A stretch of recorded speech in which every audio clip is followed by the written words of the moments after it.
أستعيذ بالله من الشيطان الرجيم بسم الله الرحمن الرحيم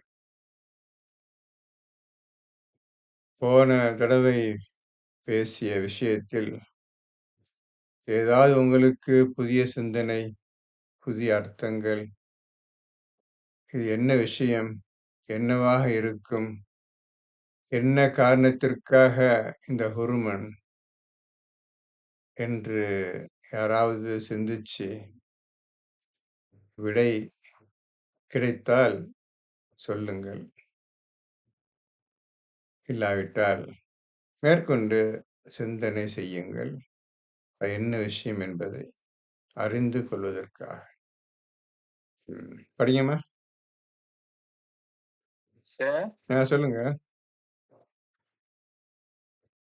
அதாவது சார் ஹுர்மன் ஒரு மனிதன் தூய்மை அடைகிறதுக்கு தான் அந்த ஹுர்மன் ஏற்படுத்திக்கான்னு விளங்குது சார்.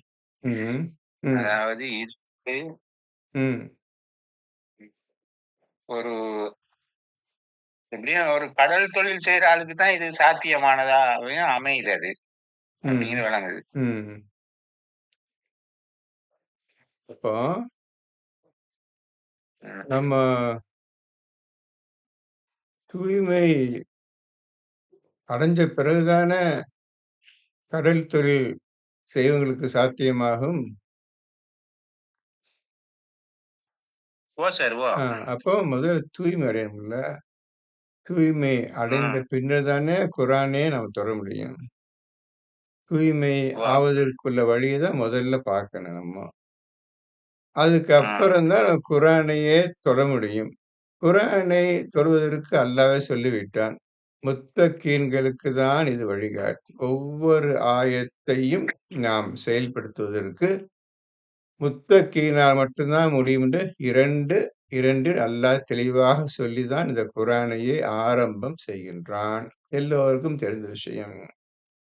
அப்போ ஓ சார் ஓ முத்தகீனாக ஆன பின்னர் தான் உனக்கு குரான் வழிகாட்டி ஹுதல்லில் முத்தகீன்களுக்கு வழிகாட்டின்னு அல்லாஹ் சொல்லுகிறான்.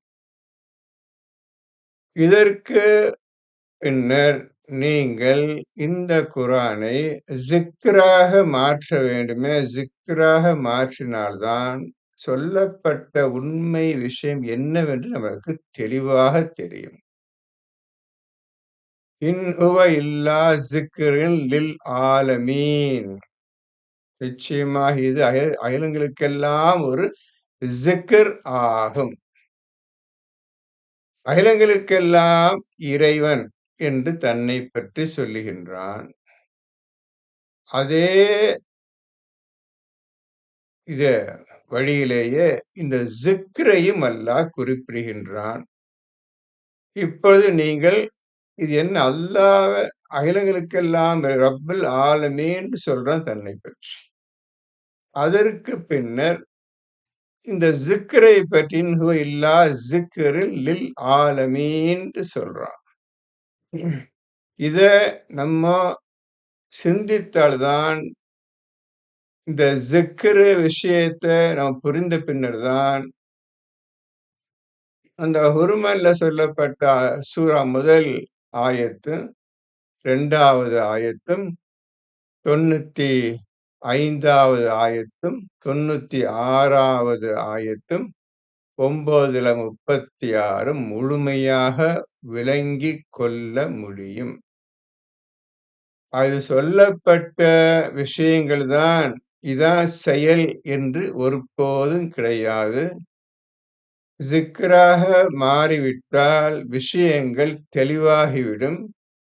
என்ன விஷயத்தை சொல்வதற்காக அல்லாஹ் இந்த மாதிரி ஒரு வசனங்களை ஏற்படுத்தியிருக்கிறான் என்பதை நாம் அனைவரும் தெரிந்து கொள்வோம்.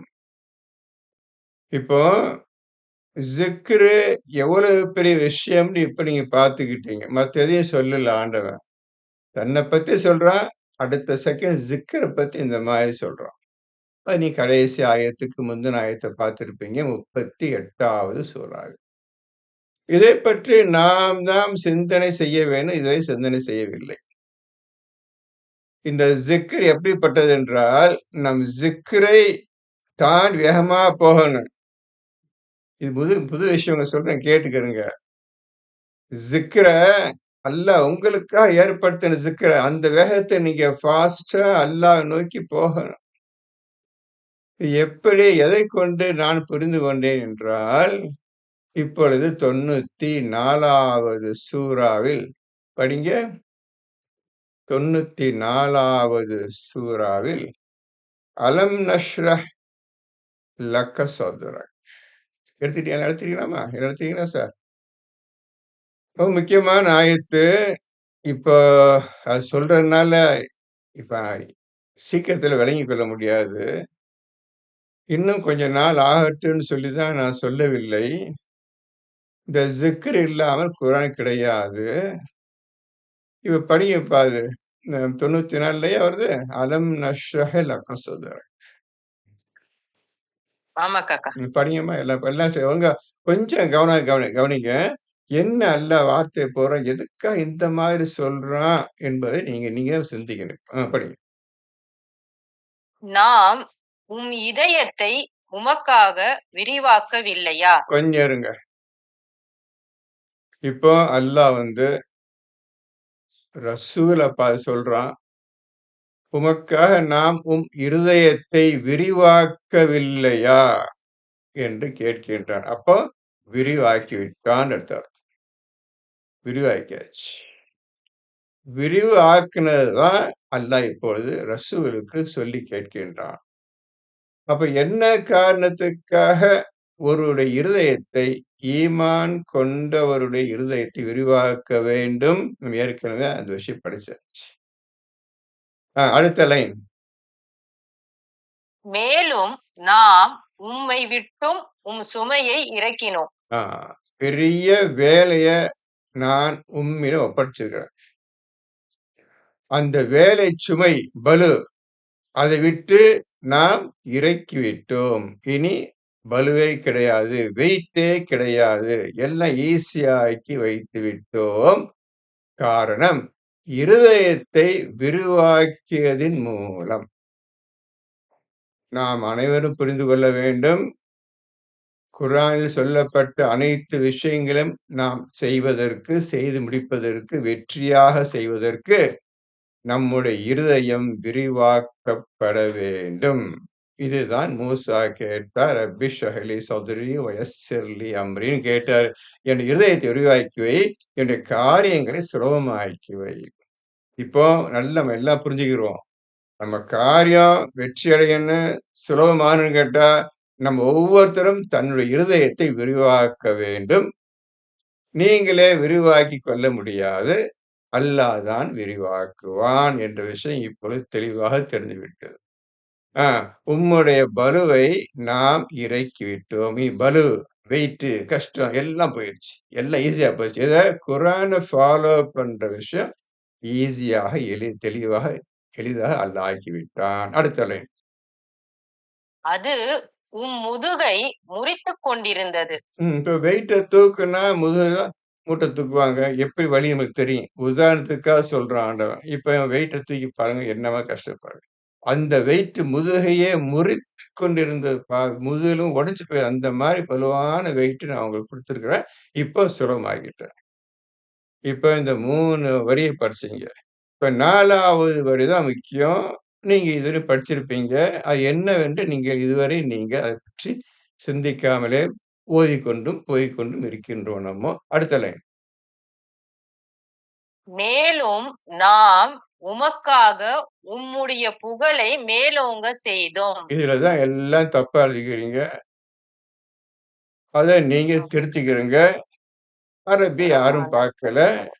அலம் நஷ்ரஹ் லக சத்ரக் வவதஅனா அன்க விஸ்ரக் அல்லஸீ அன்கல ظهرك வரஃபஅனா லக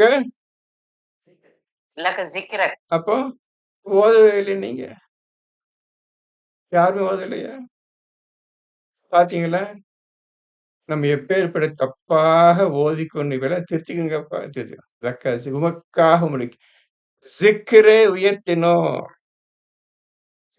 பாருங்க, ஹம்துன்னா புகழ். புகழை உயர்த்தி போட்டிருக்கணும். ஹம்து வார்த்தை கிடையாது. எப்பேற்பட்ட தப்பா அதையும் நீங்க செக் பண்ணிக்கணும். அதுதான் சொல்றேன்.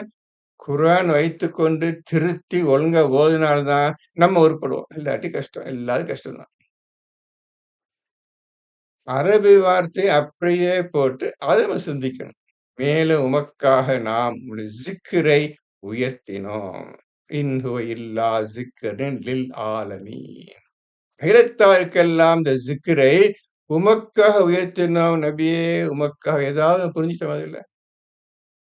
எத்தனை ஓதியிருப்பீங்க.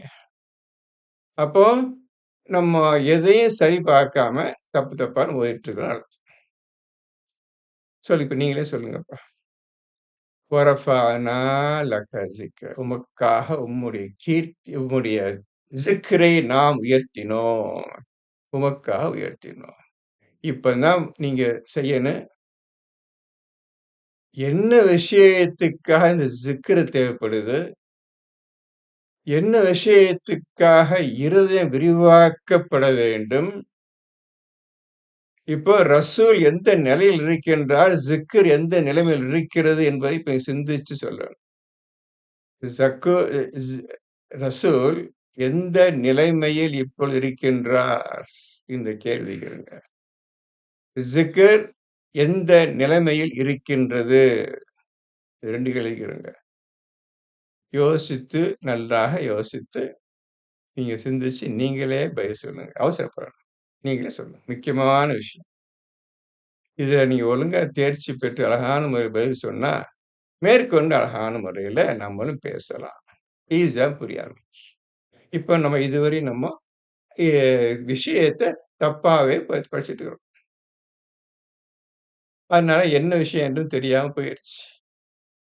இந்த 4 ஆயத்தையும் ஒழுங்கா படிங்க.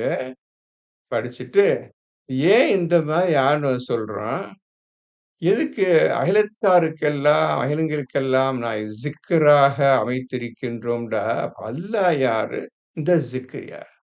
இந்த ஸிக்ர ரசூலுக்காக உமக்காக ஸிக்ரை என்ன செய்யணும் அல்லாஹ்? உயர்த்தினோம். என்னப்பா அது? உயர்த்தினோம்னு என்னப்பா அது? நான் எல்லாத்தையும் சொல்றேன். ஓதுற முறை, விஷயத்த புரிஞ்சுக்கிற முறை. ஒவ்வொரு பயானிலும் புது விஷயம் வந்துட்டே இருக்குது. எந்த புது விஷயத்துக்கு இதில் உங்களிடமிருந்து எந்த ஒரு பதிலோ அல்லது அர்த்தமோ இதுவரை வரவில்லை. மெதுவா பார்த்துட்டு இப்போ இந்த ஸிக்ர பண்ணாதான், எதுக்காக சொல்றேன்னு கேட்டா, ஸிக்ர் இல்லாமல் குர்ஆன் கிடையாது. தக்வா இல்லாமல் குர்ஆனை பின்பற்றும் வழிகாட்டாது. அப்போ 2 அடைவதற்கு நீ தூய்மை இருந்தாதான் நீ இந்த குர்ஆனை தொட முடியும். இப்படியெல்லாம் கடுமையான சட்டதிட்டங்களை அல்லாஹ் வைத்திருக்கின்றான். இந்த குர்ஆனை ஓதுவதற்கும், புரிந்து கொள்வதற்கும், செயல்படுத்துவதற்கும். அதனால ஆயிஷா சொன்னது, நம்ம தூய்மையாறதுக்கு என்ன செய்யணும்? அதுதான் முதல்ல இறங்கணும். அதுக்குதான் சொல்றேன், தூய்மையாறதுக்கு அல்லாஹ் தான் நம்மளை தூய்மையாக்கி வைப்பான். அப்ப அல்லாஹ் தூய்மையாக்கி வைப்பதற்கு அல்லாஹ்வை யார் என்று அறிந்து புரிந்து எதை கேட்டாதான் அவன் நம்மளை தூய்மையாக்கி வைப்பான். இது அறிந்து கொள்வதற்கு நான் அவன் படைத்த படைப்பு தான் முக்கியம். அந்த படைப்பை சிந்தித்தால்தான் அல்லாஹ்வை சிந்திக்கும்னு இடையில சொல்லிட்டேன். மறுபடியும் இன்னொரு ஆயத்தை உங்களுக்காக காட்டுகிறேன். அதையும் பார்த்துக் கொள்ளுங்கள். இப்பொழுது 3வது சூறாவுல 190 3ல 190 ரொம்ப ஒழுங்கா கவனமா கவனித்தாங்கப்பா எல்லாரும். நான் அவனே புது விஷயம் நான் பேசுவேங்க. இதுவரையும் பேசாத விஷயம், நீங்களும் கேள்விப்படாத விஷயம், நீங்க ஓதிட்டு இருக்கிறீங்க. அது சரியா புரிந்து கொள்ளாத விஷயத்தில் நான் எல்லாம் இருக்கிறீங்க. இப்போ உங்களுக்கு தெளிவு என்ன போட்டிருக்குன்னு உங்களுக்கு தெளிவுபடுத்துறேன். அவ்வளவுதான். படிங்க 190 3ல. நிச்சயமாக வானங்கள், பூமி ஆகியவற்றின் படைப்பிலும், இரவும் பகலும் மாறி மாறி வருவதிலும் அறிவுடையோருக்கு ஆயத்துக்கள் பல இருக்கின்றன. ஆயத்துக்கள் அனைத்தும் உண்மைகள் இருக்கின்றன. உண்மைகள் இருக்கு. ஒவ்வொரு ஆயத்தும் உண்மையான ஆயத்து. இப்போ வானங்கள் பூமி படைத்திருப்பதிலும், இரவு பகல் மாறி மாறி வருவதிலும், அறிவுடைய மக்களுக்கு என்ன போட்டிருக்குது? அறிவுடைய மக்களுக்கு பல உண்மைகள், ஆயத்துக்கள், கலிமாக்கள் இருக்கின்றன. கலிமா தய்யிப் இருக்கின்றன. இப்போ நான் கேட்டவங்களுக்கு உண்மையைக் கொண்டே படைத்திருக்கிறான்னு ஆண்டவன் சொல்றான். இப்ப அல்லாஹ் சொல்லிட்டான், உண்மைகள் இருக்கின்றன. நான் சொல்லுவத நல்லா புரிஞ்சுக்கிட்டீங்களா? உண்மையைக் கொண்டே படைத்திருக்கின்றோம். இந்த வானங்களையும் பூமியும் படைத்திருக்கிறேன். இரவையும் பகலையும் படைத்திருக்கின்றேன். அறிவுடைய மக்களுக்கு, சிந்தனை செய்யும் மக்களுக்கு, இந்த குர்ஆனை முழுமையா தெரிந்து கொள்ள வேண்டும் என்ற ஆசையுடைய மக்களுக்கு, பல ஆயத்துக்கள், பல உண்மைகள் இருக்கின்றன. இப்ப அவனே சொல்றான், தேர்ஃபோர் உண்மையைக் கொண்டுதான் நான் வானங்களையும் பூமியையும் படைத்திருக்கிறேன் என்று உங்களுக்கு அர்த்தம் உண்டாகிறது. இப்ப அல்லாஹ் சொல்லி தர்றான் பார்த்துக்கிருங்க. நம்ம இதை சரி கவனிக்கல. பல உண்மைகள் இருக்கின்றன. ஆயத்துக்கள் இருக்கின்றன. அப்போ இப்ப இந்த உண்மைகள் தான் என்னன்னு உங்கள்ட்ட கேட்டேன். அந்த உண்மை என்னப்பான்னு கேட்கிறேன். இப்ப அடுத்த உண்மை நீங்க சொல்லுன்னு நான் ஏற்கனவே உண்மை சொல்லிட்டேன். இப்ப அடுத்த உண்மை இப்ப இந்த ஆயத்த பிடிச்சு நீங்க சொல்லுங்க. இந்த மாரி குர்ஆனை ஓதி, விளங்கி அதை செயல்படுத்துவதற்கு பல வருஷங்களாகும். மெதுவா ஓதிக்கிட்டே வாங்க. அவசரப்படாதீங்க. ஓதிக்கிட்டே வாங்க. இந்த முறையில தான் ஓதணும். இப்ப ஜிக்ர பத்தி ஒரு விஷயம் சொன்னேன். இப்போ உண்மைய பத்தி ஒரு விஷயம் சொன்னேன். இந்த குர்ஆன புரிவதற்கு அல்லாஹ் தான் நமக்கு கற்றுத் தருவான். அப்ப அவன் அறிவதற்குள்ள வழி என்னன்னு இப்ப பார்த்துட்டீங்க. அந்த படைப்ப பத்தி சிந்திச்சாதான் உண்மை என்னவென்று தெரியும். இப்போ ஒரே ஒரு உதாரணம் சொல்றேன். அல்லாஹ்வுக்கு உருவம் கிடையாது. அல்லாஹ் என்ற வார்த்தைக்கு அர்த்தம் கிடையாது. அல்லாஹ் எல்லாம் தெரியும். உங்களுக்கு தெரியும். உங்களுக்கு எல்லாத்துக்கும் தெரியும். இப்போ அந்த அல்லாஹ்ட்டருந்து இந்த வார்த்தை தான் அந்த வார்த்தைக்கு அர்த்தம் கிடையாது. இப்ப அல்லாஹ்ட்டருந்து அந்த வார்த்தை தான் வானங்களை நாமே படைத்த வானம். இந்த வானம் சொல்றான் ஆண்டவன், இதுக்கு அர்த்தம் சொல்ல முடியுமா? வானம்னு அர்த்தம் சொல்ல முடியுமா? இதெல்லாம் பார்த்துக்கிறோம். எப்படி குர்ஆனை சிந்திக்கணும்? எப்பேர்ப்பட்ட வார்த்தை போட்டிருக்கிறான்? எதிலுமே ஒண்ணுமே நீங்க நெருங்க முடியாத அளவுக்கு நிக்குது எல்லாமே. இத உடைச்சுக்க தான் நீங்க பொளந்து அல்லாஹ் போய் சந்திக்கணும் நீங்க. வானம் என்ற வார்த்தை சொல்லிட்டான். அர்த்தம் சொல்ல முடியுமா? முடியாது. வானம் வானமா நிக்குது. அல்லாஹ் அல்லாஹ்வா நிக்குது. அவன் படைச்ச படைப்ப பாருங்க. அவன பத்தியே ஒ ஒ ஒரு ஒரு ஒரு விஷயத்த படைச்சிருக்கிறான். அந்த விஷயத்துக்கு அர்த்தமும் கிடையாது, விளக்கமும் எதுவுமே கிடையாது. அது என்னவென்று இதுவரை நம்ம புரிந்து கொள்ள முடியாது. என்ன சொல்லுவீங்க இப்போ? ஒண்ணும் சொல்ல முடியாது. இந்த விஷயம் புரியறதுக்காக தான் நமக்கு ஸிக்ர் அவசியம். அந்த ஸிக்ரை அறிந்து கொள்வதற்கு தூய்மை அவசியம். ஏன்னா தூய்மையானவரிடமிருந்து வந்த புத்தகம், அவ்வளவு படைப்பு தூய்மையானது அந்த படைப்புகள் அனைத்தும். இப்போ நீங்க சிந்திக்க வேண்டிய விஷயம் மாறுது. சிந்திக்க வேண்டிய விஷயம் வேற மாரி வேற ஆங்கிள்ல போகுது இப்போ. நீங்க இன்னும் முன்னேறணும். இன்னும் முன்னேறணும். சிந்திக்கிறத நீங்க இன்னும் மேன்மைப்படுத்தணும். என்னப்பா இந்த மாரி போயிட்டுருக்கு. இது என்ன? இதை ஒவ்வொரு ஆயத்தா நீங்க பார்க்கணும். உதாரணத்துக்கு வானம்னு சொன்னேன். எதுவுமே செய்ய முடியாது. அது என்னன்னு நீங்க சொல்ல முடியாது. பார்த்துக்கிறங்க. ஆனா கண்ணால பார்க்குறீங்க.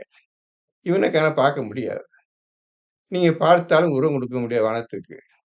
அத பார்த்தா அர்த்தம் சொல்ல முடியாது. என்னவென்றே சொல்ல முடியாது. அதாவது ஆண்டவன் சொல்றான், வானங்களையும் பூமியையும் படைத்திருப்பதிலும், இரவு பகல் மாறி மாறி வருவதிலும், அறிவுடைய மக்களுக்கு உண்மைகள் இருக்கின்றன சொல்லிட்டான். அர்த்தம் இருக்குது, விளக்கங்க சொல்லல. உண்மைகள் இருக்கிறது என்று வார்த்தையை கவனியுங்க. இப்ப ஓதுற முறைய ஒழுங்கான முறையில் வச்சுக்கங்க. சீரான முறையில் கொண்டு போங்க ஓதுற முறைய. இதுதான் உங்க சொல்றேன் உங்களுக்கு. நீங்க எவ்வளவுக்கு முயற்சி பண்ணுங்க. படிங்க பார்ப்போம்.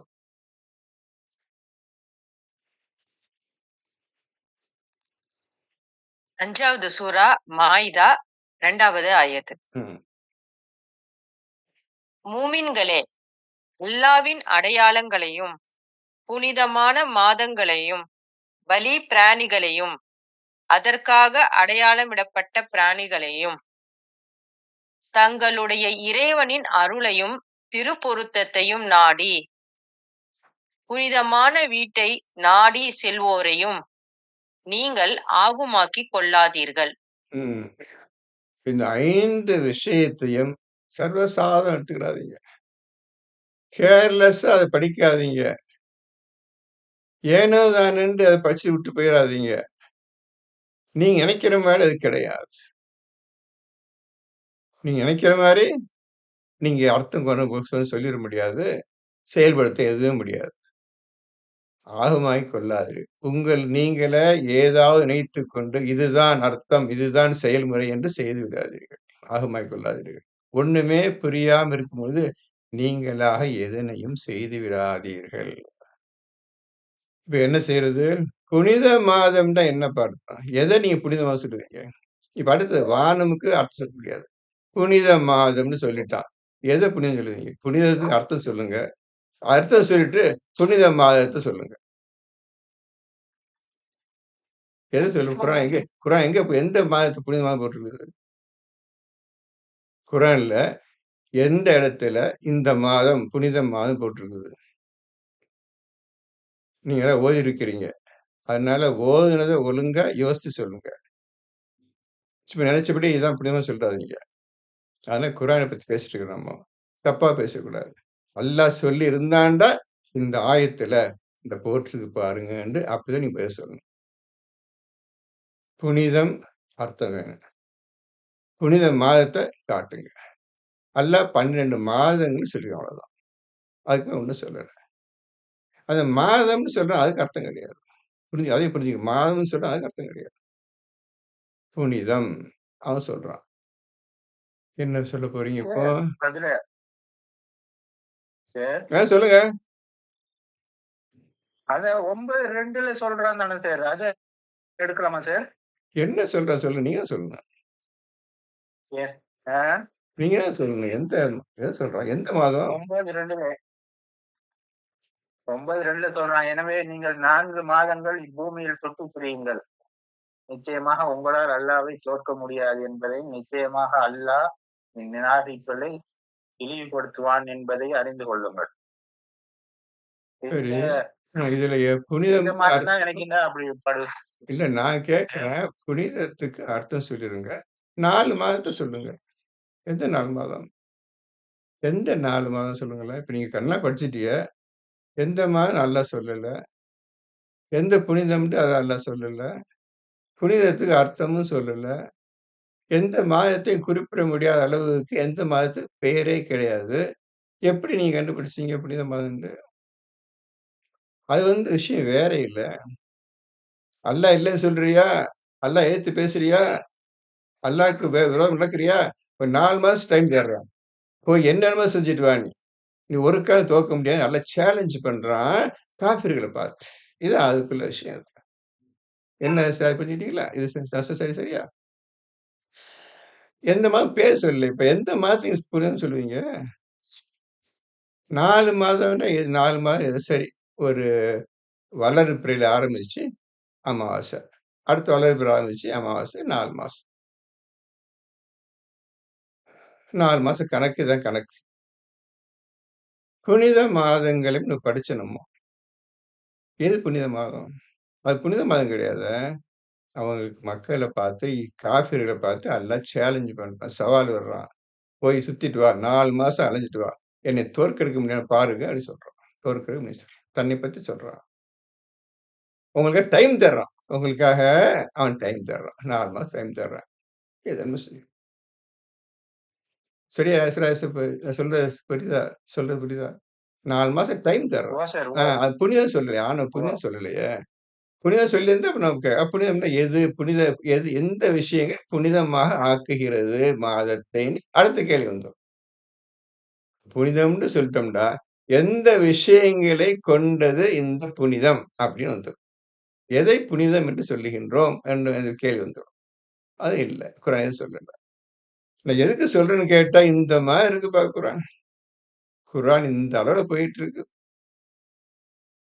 ஓதுற முறையிலேயே நம்ம இப்ப தடுமாறிட்டு எல்லாரும் தடுமாறிட்டு இருக்கிறோம். ஓதுற முறையிலேயே தடுமாறிட்டு இருக்கிறோம். எப்படி கோர்வையா சேர்த்து அந்த ஆயத்துக்குள்ள ஒரு ஒழுங்கான விஷயத்த பூர்த்தி பண்ணி, அதுக்கப்புறம் அத படிச்சு புரியணும்.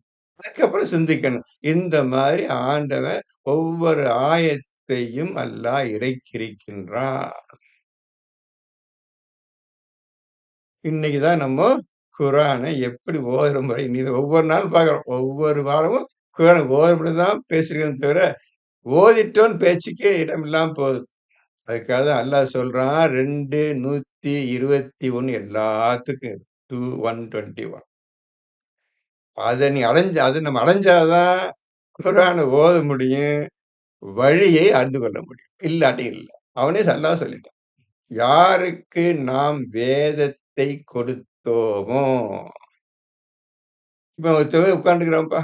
10 பேரும் உட்கார்ந்துக்கிறோம். யாருக்கு நாம் வேதத்தை கொடுத்தோமோ, அவர்கள் அந்த வேதத்தை பெற்றவர்கள், அதனை எவ்வாறு ஓதிட வேண்டுமோ, அவ்வாறு அதனை ஓதுகிறார்கள்.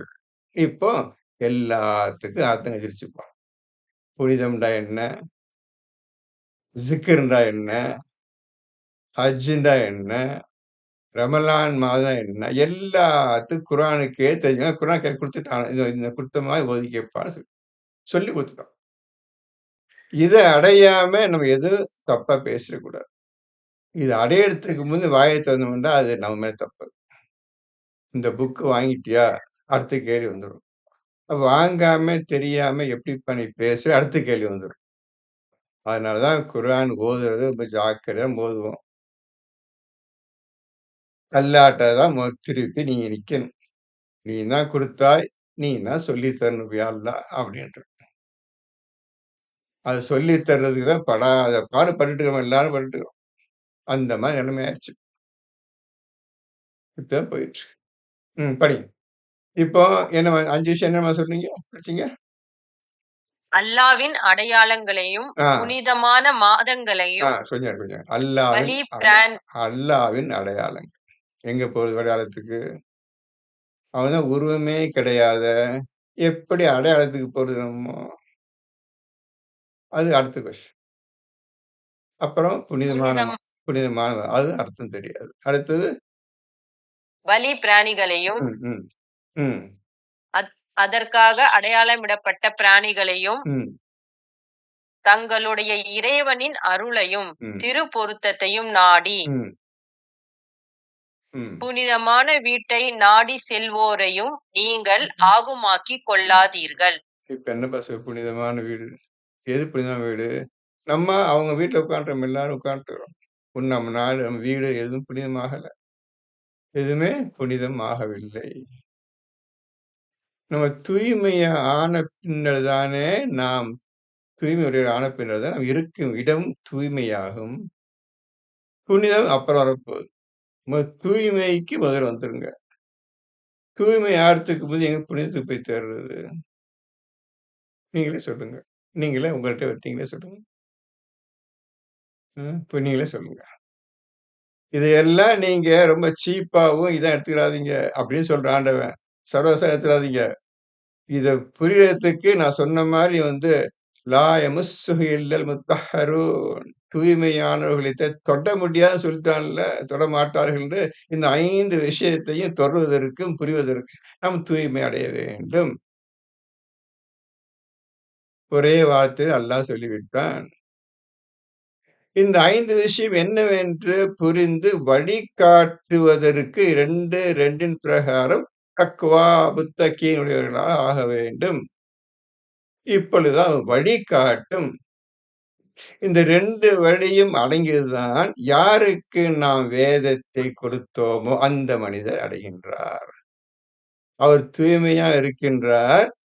தக்வாவை அடைந்து விட்டார். இவருக்குத்தான் யாருக்குன்னு சொல்றான் அல்ல 2 121 எழுதியிருக்கான். 121 சொல்றான்ல. அது இந்த 2 விஷயத்தையும் அடைந்தவனுக்கு தான் அல்லாஹ் தருகின்றான். யாருக்கு நாம் வேதத்தை கொடுத்தோமோ! அப்ப யாருக்கு தருவான்னு இப்ப நீங்களே புரிஞ்சுக்குவீங்க. அவர்கள் அதனை எவ்வாறு ஓதிட வேண்டுமோ அவ்வாறு அதனை ஓதுகிறார்கள். நான் சொல்லிக் கொடுத்த பிரகாரம், நான் வழிகாட்டிய பிரகாரம் இந்த குர்ஆனை ஓதுகிறார்கள். அல்லாஹ் சொல்லி முடிச்சுட்டான்.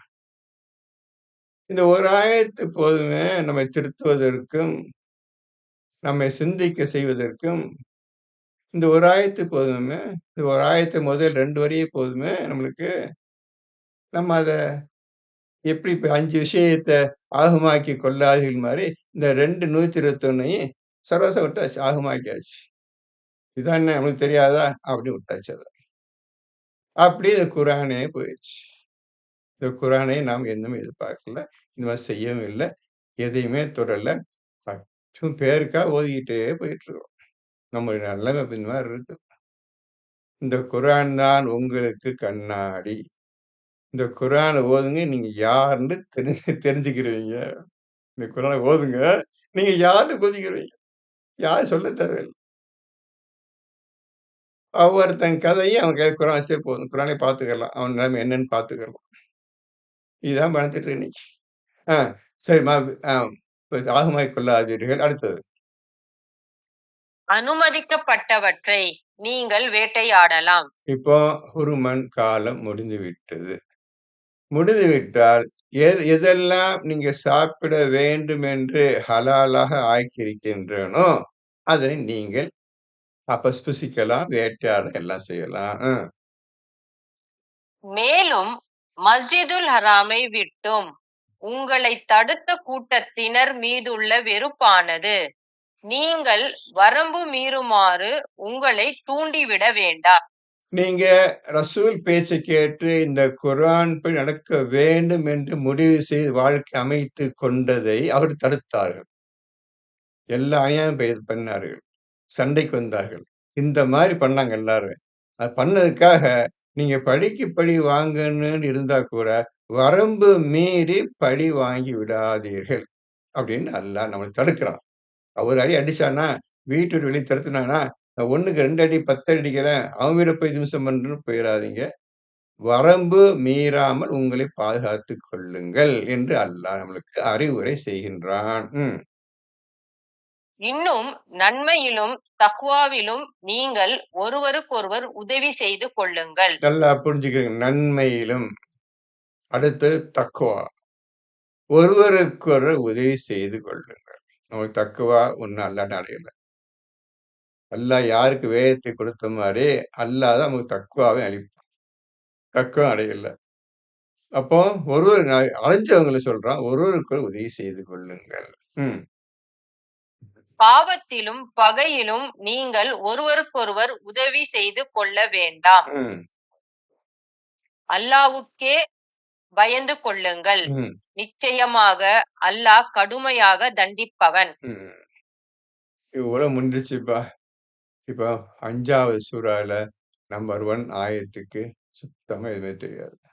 நம்பர் 2 ஆயத்துக்கு எதுவுமே செய்யவும் முடியாது. தெரியவும் தெரியாது. காரணம் அவன் தூய்மை அடையவில்லை. தக்வாவையும் அடையவில்லை. இதான் காரணம். படிங்க அடுத்து. 3 தானாக செத்தது இரத்தம், பன்றியின் இறைச்சி, அல்லாஹ் அல்லாததின் பெயர் அதன் மீது கூறப்பட்டது, கழுத்து நெரித்து செத்ததும், அடிபட்டு செத்ததும், கீழே விழுந்து செத்ததும், கொம்பால் முட்டப்பட்டு செத்ததும், விலங்குகள் கடித்தவையும் உங்கள் மீது தடுக்கப்பட்டிருக்கின்றன. இந்த மாதிரி பிராணிகள் இறந்து கிடந்தால், இந்த 10 வகையை சொல்லிட்டாங்க. 10 வகையில இறந்து கிடந்தால், அதை நீங்க தொடாதீர்கள், உண்ணாதீர்கள். அனுமதிக்கப்பட்டவற்றில் எதை நீங்கள் உயிரோடு பார்த்து முறைப்படி அறுத்தீர்களோ அதை தவிர. அப்போ நீங்க சாப்பிடுற பொருள் உயிரோடு இருக்கணும். உயிரோட இருக்கணும். அனுமதிக்கப்பட்ட ஹலாலா இருக்கணும். அந்த ஹலாலான அனுமதிக்கப்பட்ட அந்த உணவை அல்லாஹ்வின் பெயர் ஸிக்ர் சொல்லி அறுத்ததை மட்டும் நீங்க சாப்பிடணும். சின்னங்கள் வைக்கப்பெற்ற இடங்களில் அறுக்கப்பட்டவையும், அம்புகள் மூலம் நீங்கள் குறி கேட்பதும், உங்களுக்கு விளக்கப்பட்டுள்ளன. இந்த மாதிரி ஜாதகம், ஜோதிடம், இந்த மாதிரி பலி இருக்கலாம். இப்படிப்பட்ட செயலுக்காக பலியிடப்பட்ட அந்த பிராணிகளை நீங்க உண்ணாதீர்கள். இவை யாவும் பெரும் பாவங்களாகும். இவை யாவும் பெரும் பாவங்கள். பெரும் பாவங்கள் பாருங்க. முதல்ல சொன்ன 10 விஷயம் பின்னால் சொல்லப்பட்ட இந்த தேவையில்லாத சடங்கு முறையிலையும் தப்பான ஷிர்க் முறையிலையும் அறுக்கப்பட்ட பலி இடத்தை வச்சு அறுக்கிறது, இந்த மாதிரி வகை உண்ணாதீர்கள். அனைத்தும் பெரும் பாவங்களாகும். இன்றைய தினம் காஃபிர்கள் உங்களுடைய தீனை பற்றிய நம்பிக்கையை இழந்து விட்டார்கள். நபியே, நீங்க வந்துட்டீங்க, மக்களுக்கு விஷயத்தை சொல்ல ஆரம்பிச்சிட்டீங்க, இனி இவரை ஒண்ணு செய்ய முடியாதுப்பா என்று அவர்கள் விலகி கொண்டார்கள். உங்க அழிச்சிடலாம், ஒழிச்சிடலாம் என்றெல்லாம் கதை கட்டும், அதற்காக சிரமப்பட்டும் எடுப்படுத்தி இருந்தார்களே, அவர் நம்பிக்கை சீரழிந்து விட்டது. உங்கள் மீது நம்பிக்கை போய்விட்டது. இனி இவர் ஒண்ணு செய்ய முடியாது என்று அவர்கள் முடிவு செய்து விட்டார்கள். இனி முடியாது, இவரை தோற்கடிக்க முடியாது, ஒண்ணும் முடியாது என்று அவர்கள் நம்பிக்கை இழந்து விட்டார்கள். எனவே நீங்கள் அவர்களுக்கு அஞ்சாதீர்கள், எனக்கே அஞ்சி நடப்பீர்களாக.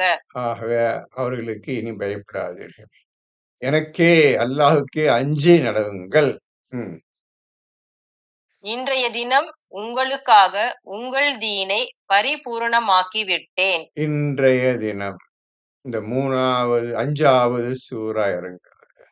இப்ப அல்லாஹ் தன் விஷயத்தை முழுமையா அவங்க சொல்லிட்டேன். இன்றைய தினம் உங்களுக்காக இந்த தீனை பரிபூர்ணமாக்கி விட்டேன். இனி தீன் தான் உங்களுடைய வாழ்க்கை. தீன் என்றால் இஸ்லாம். இஸ்லாம் தான் இனி வாழ்க்கை.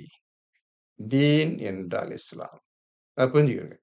இஸ்லாம் தான் உங்களுடைய வாழ்க்கை. அதை நான் பரிபூர்ணமாகிட்டேன். இதை விட்டு அவர் எதுவுமே கிடையாது. இதுல தான் நீ வாழணும், இதுல தான் நீ மௌத்தாகணும் என்று சொல்லிவிட்டான். மேலும் நான் உங்கள் மீது என் அருட்கொடையை பூர்த்தியாக்கி விட்டேன். என்னுடைய அருட்கொடையை உங்கள் மீது மேலும் நான் பூர்த்தியாக்கி வைத்து விட்டேன். எல்லாம் இறக்கிட்டேன். எதுவுமே மிச்சம் வைக்கல.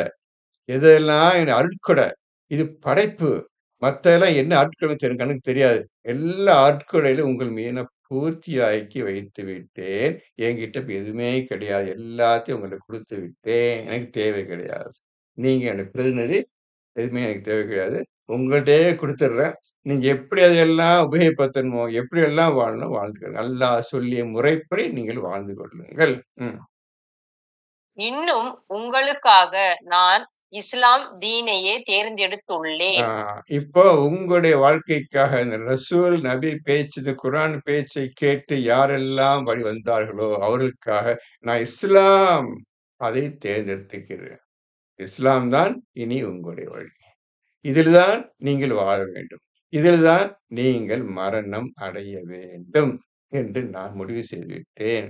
இஸ்லாம் அல்லாத வாழ்க்கை எவன் கொண்டு வருகின்றானோ அவனுக்கு அல்லாஹ் எந்த ஒப்புதலும் கிடையாது. அவனுக்கு நரக வாழ்க்கை தவிர எதுவும் கிடையாதுன்னு நீங்க 5:85 படிச்சிருப்பீங்க. படிங்க. ஆனால் உங்களில் எவரேனும் பாவம் செய்யும் நாட்டமின்றி பசி கொடுமையினால் நிர்பந்திக்கப்பட்டு மேலே கூறப்பட்ட விளக்கப்பட்டவற்றை புசித்து விட்டால் அது குற்றமாகாது.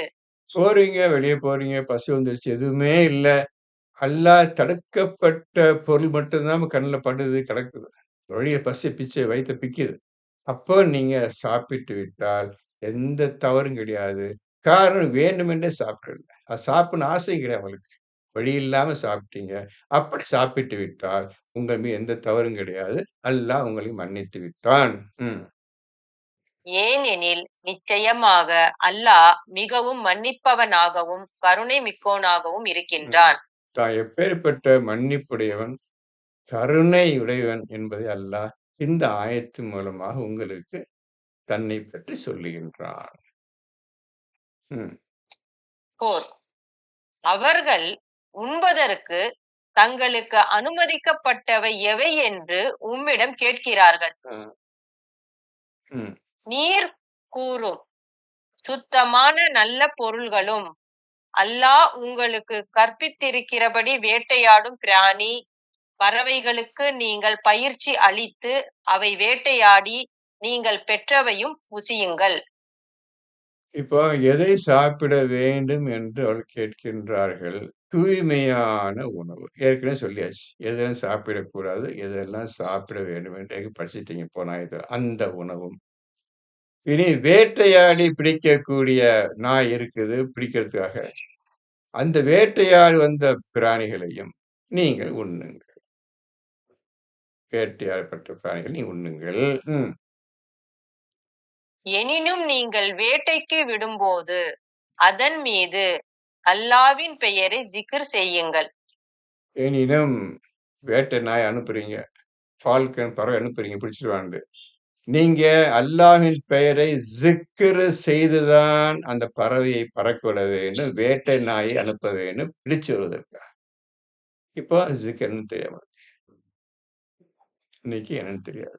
அத பத்தி ஓதி ஸிக்ர் பண்ணி விட்டாதான், அது பிடிச்சிட்டு வர்ற பொருள நீங்க சாப்பிடலாம். அது தூய்மையான உணவு. அதுவும் தூய்மையான உணவு. ஸிக்ர் பண்ணாதான் தூய்மையான உணவு என்று புரிஞ்சுக்கணும் முதல்ல. ம். அல்லாவுக்கு அஞ்சுங்கள். நிச்சயமாக அல்லாஹ் கணக்கெடுப்பதில் மிகவும் விரைவானவன். ம். படி. 5. இன்றைய தினம் உங்களுக்கு உண்ண எல்லா தூய பொருட்களும் ஆகுமாக்கப்பட்டுள்ளன. எல்லா தூய்மையான பொருள்களையும் நான் சொன்ன அனைத்து பொருளும் உங்களுக்கு பெர்மிசபிள் ஃபுட். ஹலாலான ஃபுட் ஆயிடுச்சு. ம். வேதம் கொடுக்கப்பட்டோரின் உணவும் உங்களுக்கு ஆகுமாக்கப்பட்டதே. கிறிஸ்தவ மக்களுக்கு கொடுக்கப்பட்ட அந்த உணவும், யூத மக்களுக்கு கொடுக்கப்பட்ட சாப்பிட சொன்ன அந்த மக்களும் நீங்க அதையும் நீங்க சாப்பிடலாம். உங்களுடைய உணவும் அவர்களுக்கு ஆகுமானதே. நீங்க இதெல்லாம் சாப்பிடணும் படிச்சீங்களோ அது அவர்களுக்கும் ஆகுமானது. மூமினான கற்புடைய பெண்களும் உங்களுக்கு முன்னர் வேதம் அளிக்கப்பட்டவர்களில் உள்ள கற்புடைய பெண்களும் விலை பெண்டீராகவோ தவறான தொடர்பை வைத்துக் கொள்ளாது அவர்களுக்குரிய மகரை அவர்களுக்கு அளித்து மனம் முடித்துக் கொள்வது உங்களுக்கு அனுமதிக்கப்பட்டுள்ளது. இதற்கு முன்னர் ஈசாவுடைய காலத்திலும் மூசாவுடைய காலத்திலும் இருந்த பெண்கள் நீங்க மனமுடித்துக் கொள்ளலாம். இந்த குர்ஆன் படி அவர் தூய்மையாக இருந்தார். எந்த தப்பும் தவறும் பண்ணாம இருந்தால், அவருக்கு உரிய தொகையை கொடுத்து நீங்க மனமுடித்துக் கொள்ளலாம். எந்த தவறும் கிடையாது அதுல. ம்.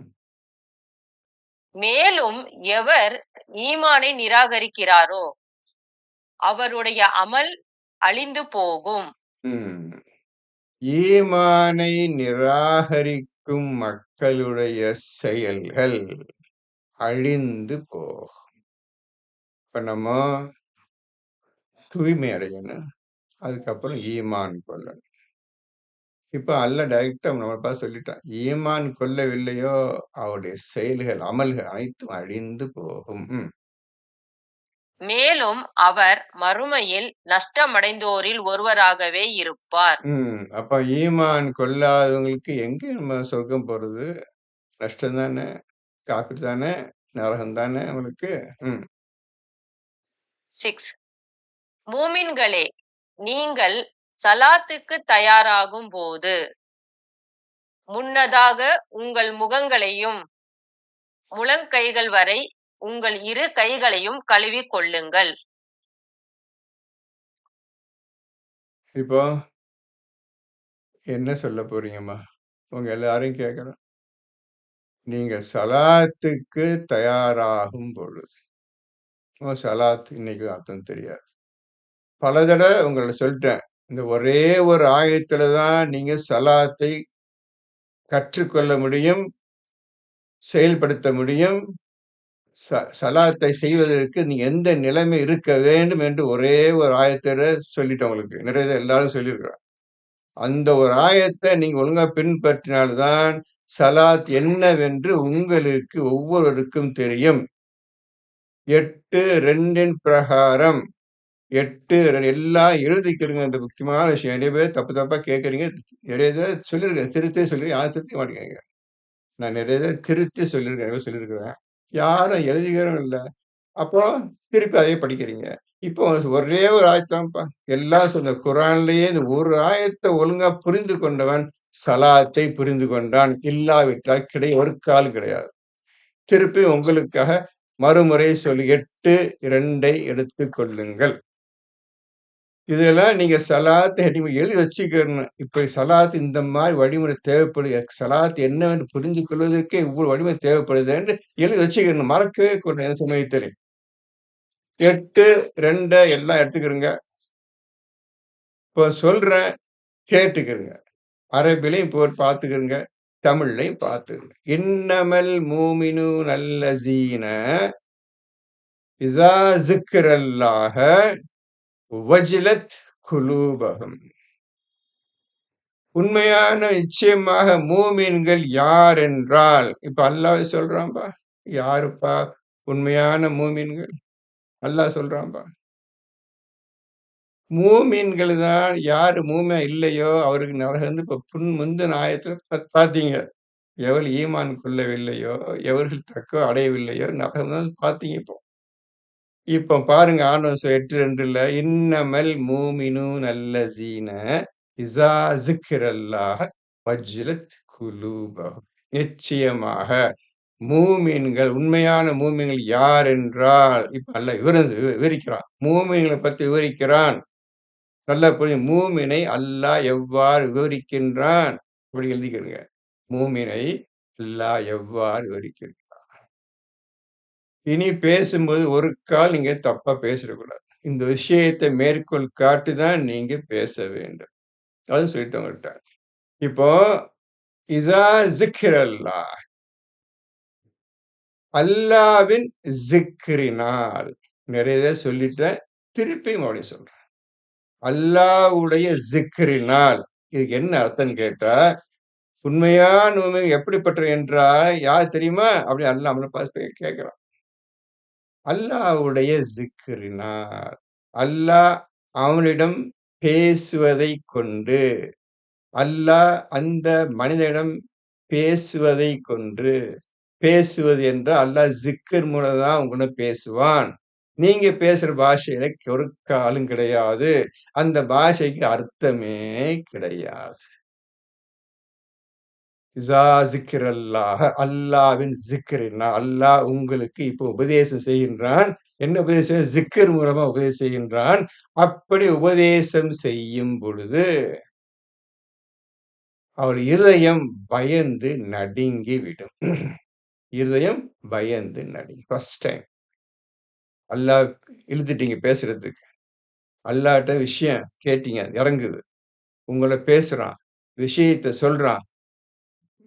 சம்பந்தம் இல்ல புதிய வார்த்தை, புதிய சப்தம், புதிய விஷயம் இறங்குது.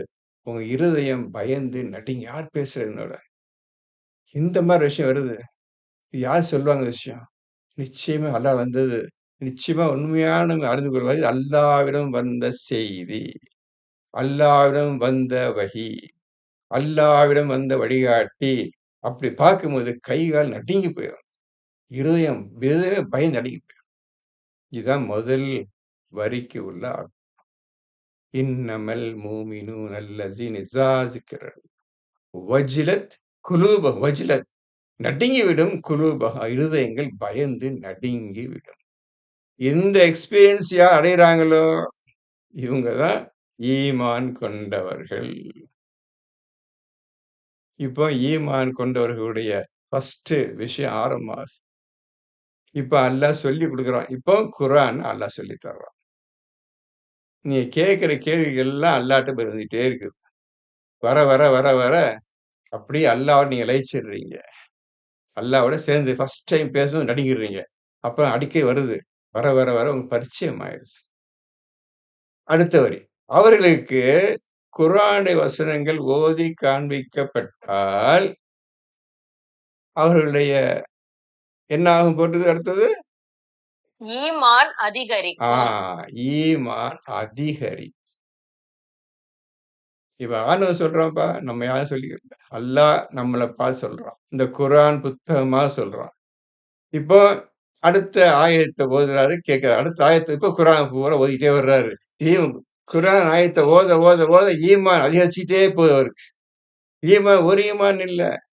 2 ஈமான் கிடையாது. ஒவ்வொரு நிமிஷம் ஈமான் அதிகரிச்சுட்டே எண்ணற்ற ஈமான் ஒவ்வொரு நாளும் அதிகரிச்சுக்கிட்டு பலம் பொருந்தியதா ஆயிக்கொண்டே போகும் ஈமான்.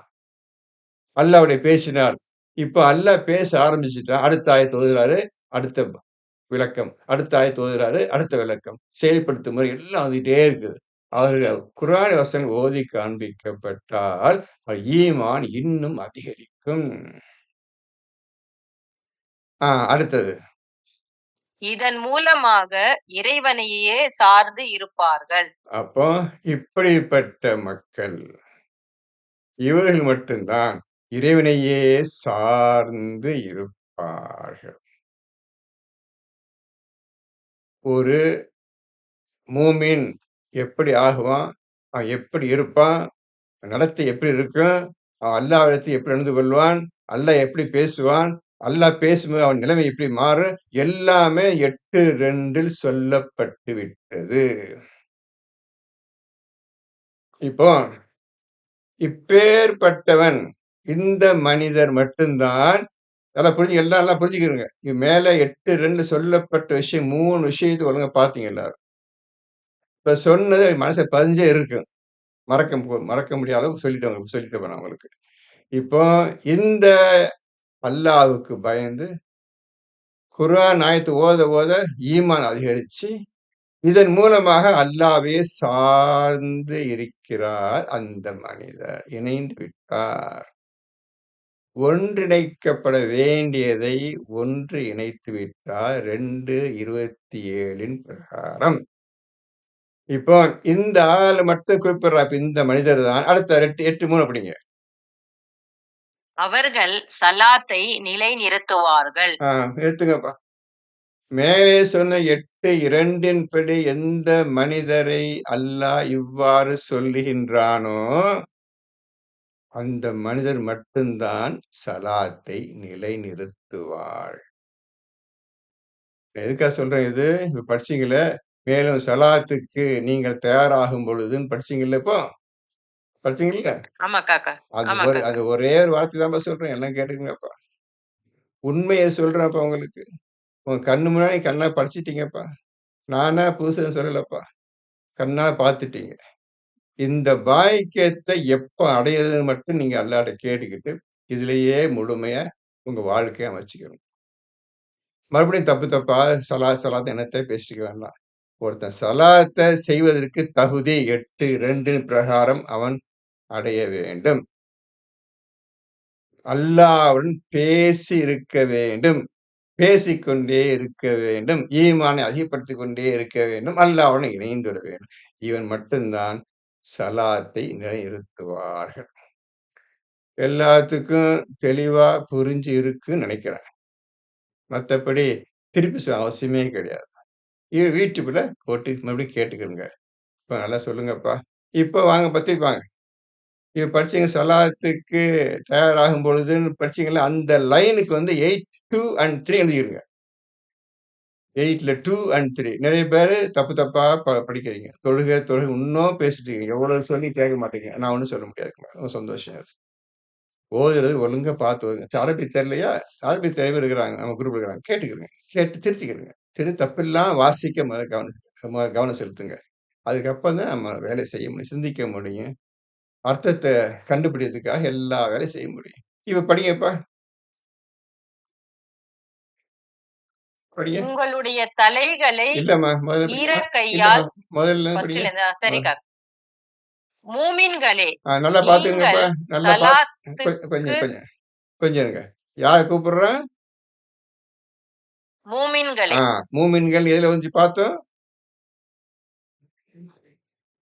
8:2 8:2ல உண்மையான மூமின்கள் எத்தகையோர் என்றால் வருது. பார்த்தீங்களா? பார்த்துட்டீங்களா? நான் சொன்னத ஆமா புரிஞ்சுக்கிட்டீங்களா? காக்கா. யார கூப்பிடுறான்னு பாருங்க முதல்ல. அப்படிப்பட்ட கூப்பிடுறவன் எப்படி இருப்பான்னு 8:2 சொல்றோம். இந்த மாதிரி தான்ப்பா குர்ஆன ஓதணும். ஒரு கஷ்டமே கிடையாதுப்பா. மூமின்களேன்னு கூப்பிடுறான். ஈமான் கொண்டவர்களேன்னு கூப்பிடுறான். அந்த ஈமான் கொண்டவர்கள் எப்படி இருப்பார்கள்ன்னு 8:2ல கிளியரா சொல்லிட்டான். இவர்கள் மட்டும் தான் ஸலாத்தை நிலைநிறுத்துவார்கள்ன்னு சொல்லிட்டான். இனி நீங்க என்ன செய்ய போறீங்க? இது என்ன அர்த்தத்துக்கு? கை கழுவிக்கிறீங்க, மூஞ்ச கழுவிங்க, தலைமுடி தேய்ச்சுக்கங்க, மடங்கு கை கால்லாம் கழுவிக்கிறீங்கப்பா. அதுல எல்லாம் பிரச்சனையே இல்லப்பா. நீங்க ஸலாத்துக்கு தயாராகும் பொழுது, நீங்க முதல் 8:2 பாஸ் பண்ணியிருக்க வேண்டும். சரியா அப்போ? ஆமாங்க சார். ஆமா 8:2 பாஸ் பண்ணா தானப்பா நீங்க வந்து ஸலாத்த எழுதக்கூடிய 8:2 சொல்லப்பட்ட 3 முக்கியமான விஷயங்கள். அதுல நீங்க தேர்ச்சி பெற்றால் தான், நீங்க ஸலாத்தை நிலைநிறுத்துவார்கள். ஆனா அடுத்த 8:3ல சொல்றான். இப்ப 8:2, 8:3 இப்ப இங்க கொண்டு வர்றீங்க. அதே மூமின்களன்னு கூப்பிடுறான். மூமின்கள கூப்பிட்டு இங்க ஸலாத்துக்கு தயாராகும் பொழுது, இதுல என்ன விசேஷம் என்றால் 8:2வின் பிரகாரம் அல்லாஹ் அந்த ஈமான் கொண்ட மனிதருக்கு ஸலாத் எப்படி செய்ய வேண்டும் என்ற முறையை கற்றுத் தருகின்றான். ஸிக்ரின் மூலமாக. ஸலாத்துன்னா இதான்ப்பா. ஸலாத்த இந்த மாரிதான்ப்பா நிறைவேற்றணும் நீ. எஸ்டாபிலிஷ் பண்ணணும். எஸ்டாபிலிஷ்னா நிலைநிறுத்தணும்ப்பா. ஸலாத்த செய்ய முடியாதுப்பா நீ. கை, காலு உடல்ல அசைவு செய்ய முடியாதுப்பா. நீ நிலைநிறுத்தணும்ப்பா ஸலாத்தை. அக்கீமிஸ் ஸலாத்த ஸலாத்தை நிலைநிறுத்துவார்கள். என்ன நம்ம புரிஞ்சுக்கிட்டோம்? எத்தனையோ தூரம் போயாச்சு. நீங்கள் இந்த மாரி எடுத்து பேசணும். இப்படி இருக்குது, இப்படி இருக்கு, இப்படி இருக்கு தான் ஸலாத் அப்படி அடிச்சு பேசணும் நீங்க. எதுக்கு? எல்லாம் குரான் போட்ட குரான் இருக்கதான் சொல்லிட்டு இருக்கிறேன். புதுசா சொல்லலையே. குரான் இருக்கிறத தான் சொல்லிட்டு இருக்கிறேன். இல்ல சொல்லல. பாத்தீங்களா? இப்ப எல்லாம் முடிஞ்சு போச்சு கதை. இப்ப நீங்க படிக்கிற ஆயத்துக்கு எதுவுமே செய்ய முடியாதுன்னு ஒரு நிலையில நம்ம இருக்கிறோம் இப்போ. இது புரியவும் புரியாது, செய்ய முடியாது. புரிஞ்சா தான் செய்றதுக்கு. புரியறதுக்கு நீங்க அல்லாஹ் உங்கள ஸிக்ரோட பேசணுமே. இவ்வளவு விஷயம் இருக்குதே. என்னை இவங்க பேச அன்னைக்கு பயந்து நடுங்கிருமே. இதயம் நடுங்கி பயந்து நடுங்கி விடுமே. இப்படி பேசி உடனே இணையணுமே. இணைஞ்ச பிறகு நீங்க இவர்கள் தான் ஸலாத்தை நிலைநிறுத்துவார்கள் என்று அல்லாஹ் கூறி முடிக்கின்றான். படிச்சிருங்க. அந்த ஆயத்த படிச்சிருங்க. 6வது சூறாவா காக்கா? அது முடிச்சு இந்த ஆயத்த முடிச்சிருங்க. மூமின்களே, நீங்கள் ஸலாத்துக்கு தயாராகும்போது, முன்னதாக உங்கள் முகங்களையும், முழங்கைகள் வரை உங்கள் இரு கைகளையும் கழுவிக் கொள்ளுங்கள். படிங்க. உங்களுடைய தலைகளை ஈரக்கையால் தடவி மசவு செய்து கொள்ளுங்கள். உங்கள் கால்களை இரு கணுக்கால் வரை கழுவிக் கொள்ளுங்கள். நீங்கள் குளிக்க கடமைப்பட்டோராக இருந்தால் குளித்துக் கொள்ளுங்கள். நீங்கள் நோயாளியாகவோ அல்லது பிரயாணத்திலோ இருந்தால், அல்லது உங்களில் எவரும் மலஜலம் கழித்து வந்தாலும், அல்லது நீங்கள் பெண்களை தீண்டிருந்தாலும், உங்களை சுத்தப்படுத்திக் கொள்ள உங்களுக்கு தண்ணீர் கிடைக்காவிட்டால், சுத்தமான மண்ணைக் கொண்டு அவைகளால் உங்கள் முகங்களையும் உங்களுடைய கைகளையும் தடவிக் கொள்ளுங்கள். அல்லாஹ் உங்களை வருத்தக்கூடிய எந்த சிரமத்தையும் கொடுக்க விரும்பவில்லை. ஆனால் அவன் உங்களை தூய்மைப்படுத்தவும், இன்னும் நீங்கள் அவனுக்கு நன்றி செலுத்தும் பொருட்டு தனது அருட்கொடையை உங்கள் மீது முழுமையாக்கவும் விரும்புகிறான். இப்ப சொன்னதெல்லாம் அசிங்கமான உடம்பு அசிங்கமா போச்சு. இவ்வளவு பரவாயில்ல. மண்ணை தொட்டு தயமம் செய்து கொள்ளுங்க முடிஞ்சு போச்சு. கலியாச்சு எல்லாம் கலிசுத்தம் வரும் சத்தியமாச்சு அர்த்தம். இப்போ இதை பத்தி பிரச்சனை உனக்கு அல்ல. உங்களை தூய்மைப்படுத்துவதற்காக அல்லாஹ் இவ்வாறு செய்யும். நீங்க இவ்வளவு அசிங்கமா அழுக்கா இருக்கிறீங்கப்பா. அதெல்லாம் எனக்கு பிரச்சனை கிடையாதுப்பா. உன் உள்ளம் தான் முக்கியம்ப்பா எனக்கு. அப்படி தண்ணி கிடைக்காட்டி என்ன செய்யணும்னு சொல்லிட்டப்பா. அத பத்தி கவலைப்படாத பண்ணி. அப்போ இதுல எவ்வளவு விஷயம் புரிஞ்சிருக்கு பார்த்தீங்களா? இந்த இந்த ஆயத்துல எவ்வளவு விஷயங்கள் அடங்கி பார்த்தீங்களா? அவன் என்ன சொல்ல வர்றான்? எதுக்கு இந்த மாரிலாம் சொல்றான்? பிட்டு பிட்டா சொல்றான். இந்த மாரி அசிங்கமா இருந்தா, இந்த மாரி இருந்தா போய் தண்ணி கிடைக்கல கவலைப்படாதீங்க. நல்லா பார்த்துக்கிருங்க. என்ன ஆண்டவன் சொல்றான்னு இப்ப நீங்க தான் சிந்திக்கணும். இப்ப நான் இது பெருசா நான் உங்களுக்கு சொல்ல அவசியம் இல்ல. கண்ணால பார்த்துட்டீங்க. விஷயம் எல்லாம் புரிஞ்சுக்கிட்டீங்க. எல்லாம் புரிஞ்சுக்கிட்டீங்க. அடுத்தது படிங்க. சார் சொல்லுங்க. 7. கொஞ்சம் இருங்கம்மா. யாரோ ஒண்ணு சொல்றாங்க. கொஞ்சம் இருங்கம்மா. சார் சொல்லுங்க தம்பி.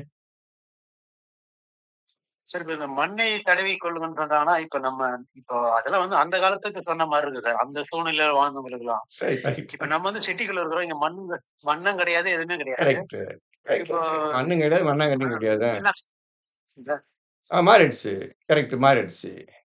இப்ப அதுக்குதான் இந்த ம், விஷயம் ம், புரியறதுக்காக தான் சிக்கிர தேவை.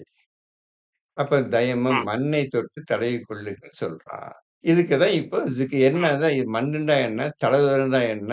சுத்தமாய்க்க இப்ப இல்லாட்டி என்ன செய்ய சொல்றான்? அதுக்கு காரணம் ஜிக்கர் இருந்தா தான் இது முறை. அந்த பாடத்தை ஓகே. நாம் கற்றுக்கொள்ள வேண்டும். இப்ப நீங்க கேட்ட கேள்விக்கு உங்களுக்கு ஜிக்கர் தெரிஞ்சதுங்கன்னா, விஷயம் புரிஞ்சிருக்கும். அர்த்தம் புரிஞ்சிருக்கும். செயல்படும் முறை எல்லாம் தெரிஞ்சிருக்கும். எல்லாத்துக்கும் ஜிக்கர் தேவை. இந்த குரானே ஜிக்ர் தான். இந்த ஜிக்கர் இல்லாம குரான் இல்ல. ஆகவே ஓகே. மண் இல்ல. கரெக்ட் நீங்க சொல்றது சரிதான். மண் இல்ல. கல்லு கட்டாம போச்சு. என்ன செய்றது? அதுக்காக மண் இல்ல. இந்த சலவை கல்லு, பளிங்கு கல்ல தொட்டு துடைக்கிறேன்டா, அதுல அர்த்தம் கிடையாது. அதுக்குள்ள அர்த்தம் இது கிடையாது. நீ செய்ற செயல் கிடையாது.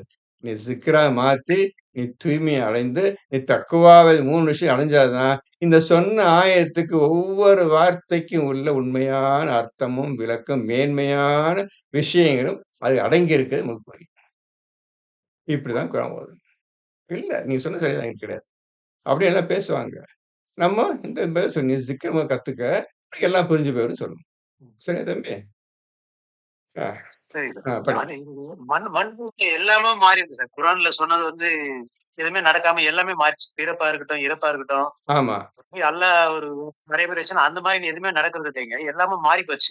எல்லாம் மாறி போச்சு. எல்லாமே குர்ஆனுக்கும் மாத்திட்டான். இப்ப செய்யாதேன்னு சொல்லிட்டான்.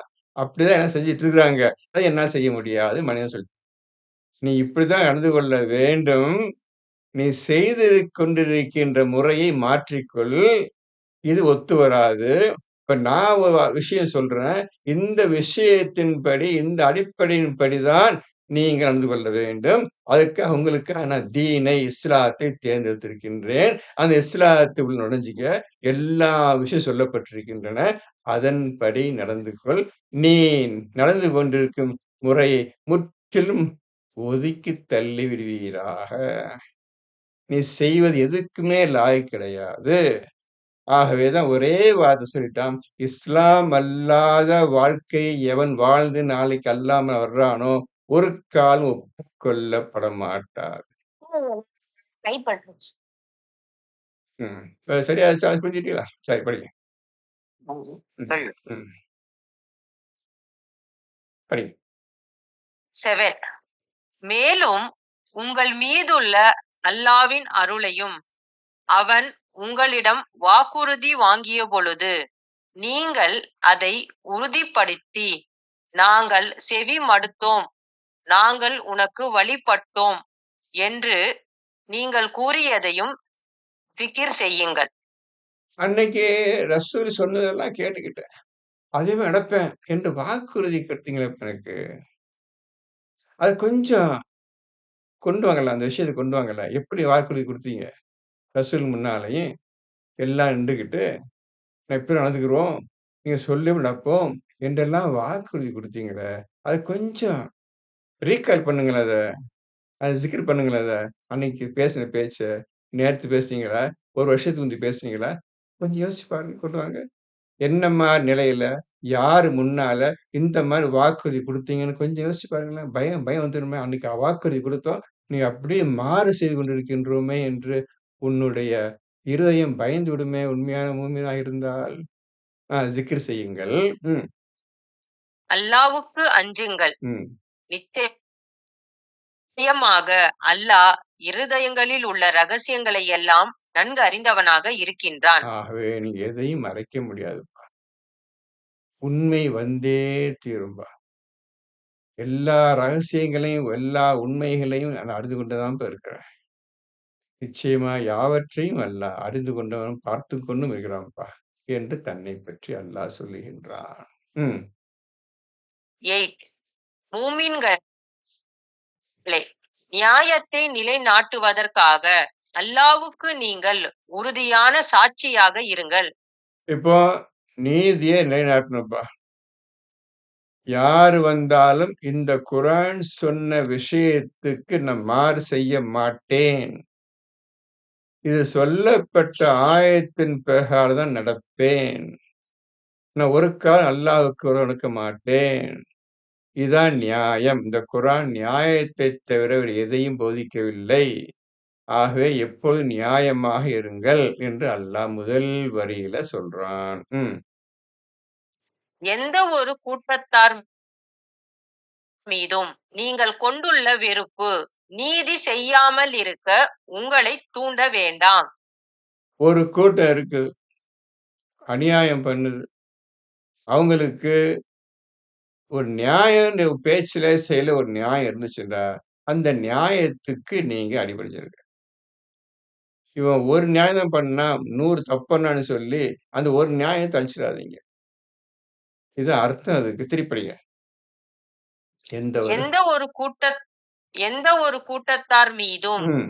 நீங்கள் கொண்டுள்ள வெறுப்பு எடுத்துக்கம்மா. நீதி அந்த ஒரு கூட்ட வெறுப்பு அடைஞ்சிட்டீங்கப்பா.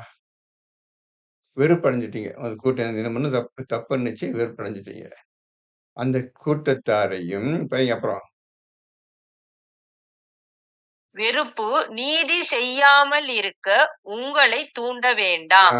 அவங்க ஏதாவது நியாயமா நடந்திருந்தாங்கன்னா, அவருக்கு நியாயம் பண்ணிருங்க. என்ன விருப்பம் இருந்தாலும்.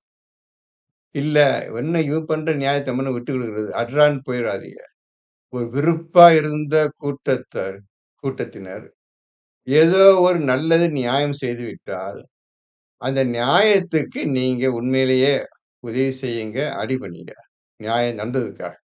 மத்த விஷயம் போகட்டும். அந்த வெறுப்பு கோவத்த உண்டாக்கிரும். "நீ என்ன நியாயம் பண்ண போற? நீ என்ன அநியாயம் பண்ண போற? விட்டனா பாரு போயிறாதீங்க. வெறுப்படைய செய்ய வேண்டாம்." அப்புறம் நீதி செய்யுங்கள். ஆ, இதுவே தக்வாவுக்கு மிக ஆ நெருக்கமாகும். நீதின்னு வந்துருச்சுண்டா, அது யார் செஞ்சாலும் சரி.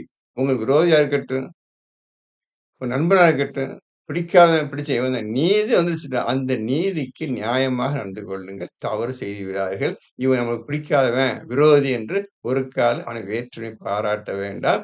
நீதிக்கு நீதியாக நீங்கள் நடந்து கொள்ளுங்கள். இதுதான் குர்ஆன் சொல்லுது. நீதி தான் முக்கியம்ப்பா. இதுவே தக்வாவுக்கு மிக நெருக்கமாகும். பாத்தீங்களா? கடைசி எங்க முடிச்சு போடுறான் பாத்தீங்களா? ஆகவே நியாயமாக நடந்து கொள்வதுதான் தக்வாவுக்கு நெருங்கிய செயலாகும். ஆல்மோஸ்ட் தக்வாவை நெருங்கிட்டீங்க. நீங்க நீதியின் கொண்டு நடக்கும் பொழுது, நீதியை கடக்கும்போது ஆல்மோஸ்ட் தக்வா இறங்கிட்டீங்க. 99% தக்வா சாதிச்சிட்டீங்க. 1 பக்கத்துல பாக்கி இருக்கு. இறங்கிட்டீங்க. அப்ப நீதிக்கு ஒரு சக்தி இருக்குன்னு பாத்துக்கங்க.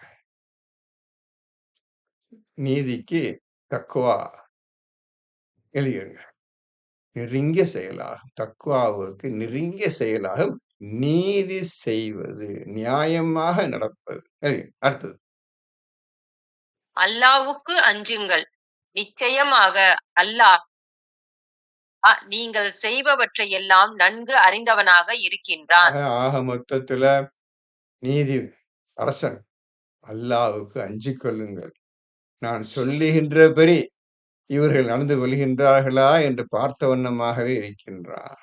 அல்லாஹ்வுக்கு அஞ்சிக் கொள்ளுங்கள். நீதிதான் முக்கியம். நியாயம் தான் முக்கியம். 9.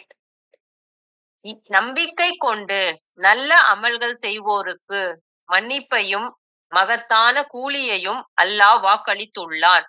போதுமா?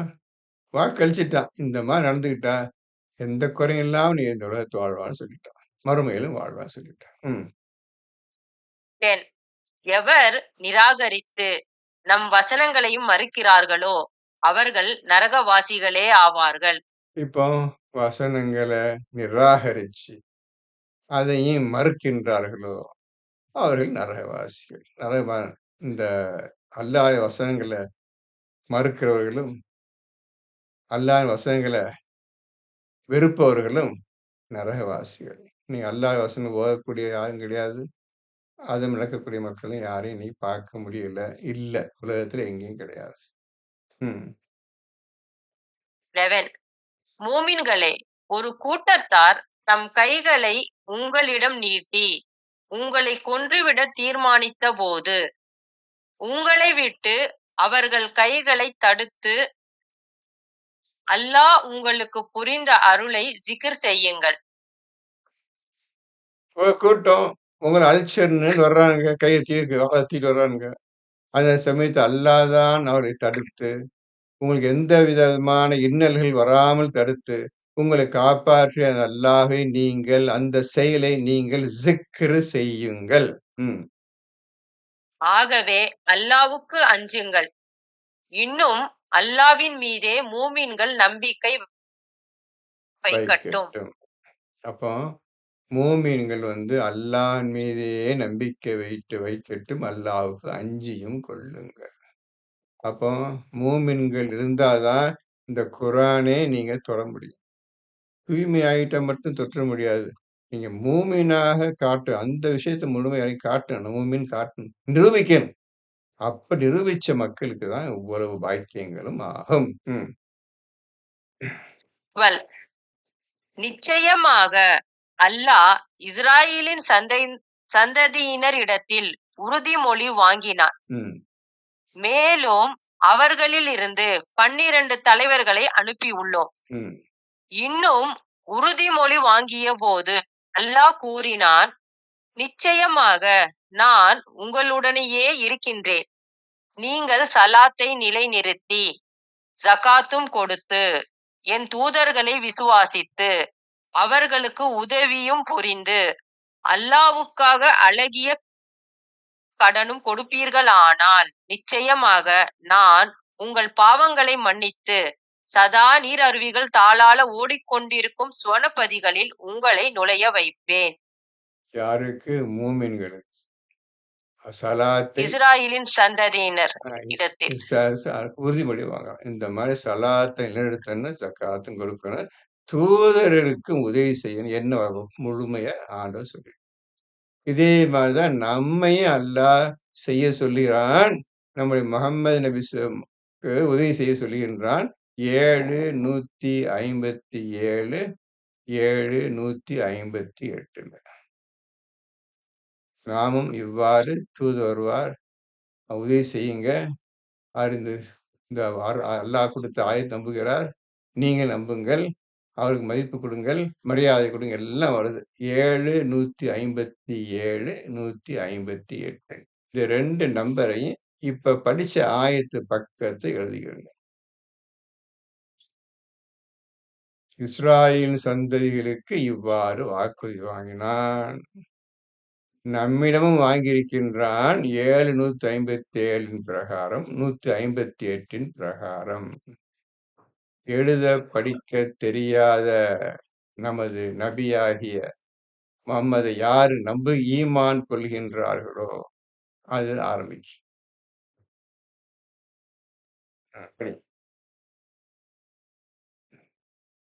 எனவே இதற்கு பின்னரும் உங்களில் எவரேனும் நிராகரிப்பின் நிச்சயமாக அவர் நேரான வழியிலிருந்து தவறிவிட்டார்.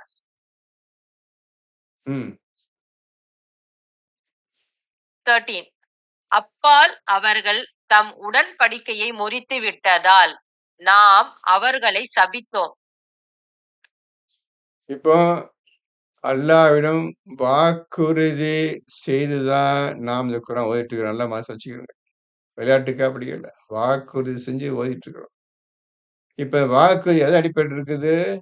2:27 பக்கத்து 2:2-27 அது அடிப்படையில் தான் இப்ப நம்ம வாக்குறுதியை பத்தி பேசிட்டு வாக்குறுதியின்படி நடப்பதற்காக முழு முயற்சி நம்ம இருக்கிறோம். இப்போ 2:27 படி அந்த ஆயத்தின்படி நாம் வாக்குறுதியை மீறக்கூடாது, ஒன்றிணைக்கப்பட வேண்டியதை துண்டித்து விடக்கூடாது என்ற அடிப்படையில் நாம் இப்பொழுது குர்ஆனை ஓதிக்கொண்டு வருகின்றோம். அதை நீங்கள் தெளிவாக புரிந்து கொள்ளுங்கள். இப்படிப்பட்டவர்களுக்கு அல்லாஹ் என்ன செய்றான்? அவங்கள முறித்து விட்டதால் நாம் அவர்களை சபித்தோம். அவர்கள் அல்லாஹ் சொல்லிய பிரகாரம் எதுவுமே செய்யல. வாக்குறுதி கொடுத்த பிரகாரம் நடக்கல. அதனால அல்லாஹ் சபித்து விட்டான். சபிச்சவங்கள திருப்பி மன்னிச்ச பேச்சே கிடையாது. சபிச்சா சபிச்சதுதான். அதுவும் கடைசி பொறுமையோட இருந்து பார்த்து எவ்வளவு சொல்லியும் கேட்கவில்லையா இருக்கும் பட்சத்தில் அல்லாஹ் சபிக்கின்றான். சபித்து விட்டான். அவர்களுடைய இருதயங்களை இறுகச் செய்தோம்.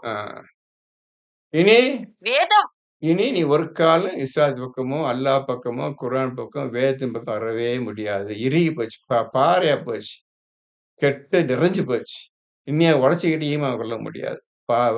இதயத்தை இறுக செய்து விட்டோம். வேத வசனங்களை அதற்குரிய இடங்களில் இருந்து அவர்கள் மாற்றுகிறார்கள். எந்த வசனத்தை எப்படி இருக்குன்னு நல்லா எழுதியிருந்தானோ அந்த வசனம் எடுத்துடுறது, எடுத்துட்டு வேற ஏதாவது மாற்றுகிறார்கள். அல்லாஹ் கொடுத்த வசனத்துக்கு பதிலாக வேறு ஆயத்தை அவர்கள் போடுகிறார்கள். அவர்களுக்கு வழங்கப்பட்டிருந்த ஜிக்கிரின் பெரும் பகுதியை மறந்து விட்டார்கள். பெரும் பகுதி என்ன? அந்த கொடுத்த புத்தகத்தை மாத்திட்டாங்க அர்த்தம். 1-2 வாயத்தை வச்சுக்கிட்டு மத்த இவங்க கட்டுக்கதையா அவங்க புக்கு மாறிடுச்சு. இன்னைக்கு டோட்டலா மாறிடுச்சு. ஆகவே அவர்களில் சிலரை தவிர அவர்களின் பெரும்பாலோரின் மோசடியை பற்றி நீர் தவறாமல் கண்டு கொண்டே இருப்பீர். அவங்க செய்த மோசடிய நபியே நீங்க பார்த்தா இருப்பீங்க. எப்படியெல்லாம் நடந்து கொண்டு வருகிறார்கள் நபியே நீங்க பார்த்து கொண்டுதான் வருகின்றீர்கள். நீங்கள் சொல்வதை சொல்லிக் கொண்டுதான் வருகிறீர்கள். அவர்கள் செய்வதை நீங்க பார்த்து கொண்டுதான் வருகின்றீர்கள். எனவே நீர் அவர்களை மன்னித்து புறக்கணித்து விடுவீராக. மெய்யாகவே நன்மை செய்வோரை அல்லாஹ் நேசிக்கின்றான். ஆகவே நபியே இவர்களுக்காக நீ வருத்தப்பட வேண்டாம், கோபப்பட வேண்டாம், எதுவும் சொல்ல வேண்டாம். அவர்களை மன்னித்து புறக்கணித்து விடுவீராக. இது ஒரு எந்த காலத்திலும் எதையும் சேராத கூட்டம், மனுஷ ஜென்மத்துக்கே லாய்க்கில்லாத கூட்டம் என்று நினைத்து அவர் விட்டு ஒதுங்கி விடுவீராக. அவர் செய்த பாவங்களை நீ மன்னித்து விடுவீராக. உமக்கு என்னெல்லாம் தீங்கிழைச்சாங்களோ அதெல்லாம் நீ அவர்களை மன்னித்து விடுவீராக என்று அல்லாஹ் நபிக்கு சொல்லி முடிக்கின்றான். அன்றியும் எவர்கள் தங்களை நிச்சயமாக நாங்கள் கிறிஸ்துவர்கள் என்று கூறிக்கொள்கிறார்களோ அவர்களிடம் இருந்தும் நாம் உறுதிமொழி வாங்கினோம்.